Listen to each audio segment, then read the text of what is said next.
देखो महाप्रभुंकर रथयात्रा निज इच्छा परिचालित हुए श्रृंखलार सहित भी होती बहुत भव्य भाव में भी आज रथयात्रार जो द्वितीय पर्यायर आज दिन में रथ टणा भी ठीक समय आरंभ होती। महाप्रभु बलभद्र रथ पखापाखि गुंडीचा मंदिर पहुंचा बसला, माँ सुभद्रा रथ पखापाखि हो गला, महाप्रभुंकर जगन्नाथ रथ ठीक गति में चली बहुत शीघ्र आउ घंटाए 1.5 घंटा भितर मैक्सिमम घंटाए भितर महाप्रभु रथ भी जाकि पहुंच गुंडीचा मंदिर में। तेणुक महाप्रभु इच्छा से चले इच्छा से विजय होती रथ उपरकू।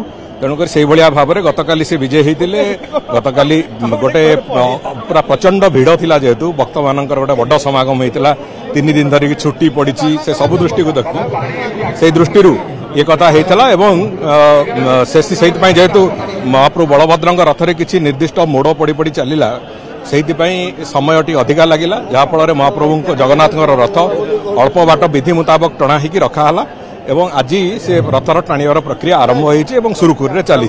आमर पूर्ण विश्वास महाप्रभु पाखे समर्पित आम हो जे अंततः पूरा संपूर्ण रथयात्रा नीलाद्री विजय पर्यंत समस्त रथयात्रा को महाप्रभु तांकर आशीर्वाद हाथ तले घंट घोड़े रखु एवं ठीक ढंग से एक कथा चलू।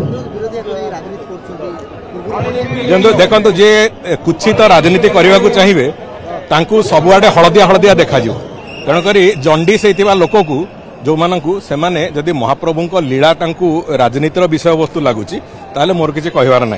अतीत से बहुत त्रुटि विच्युति करके महाप्रभु को अपमान करिसेंती सी गोटे भिन्न कथा। एतिरे रथ अधिकांश वर्ष रथ द्वितीय दिन टणा जाए, कौन दिन रथ प्रथम दिन जाकि महाप्रभु जगन्नाथ रथ जा गुंडीचा मंदिर लगिबार नजीर मु तो 1977 मसीह देखी आसुची केबे हेइनी।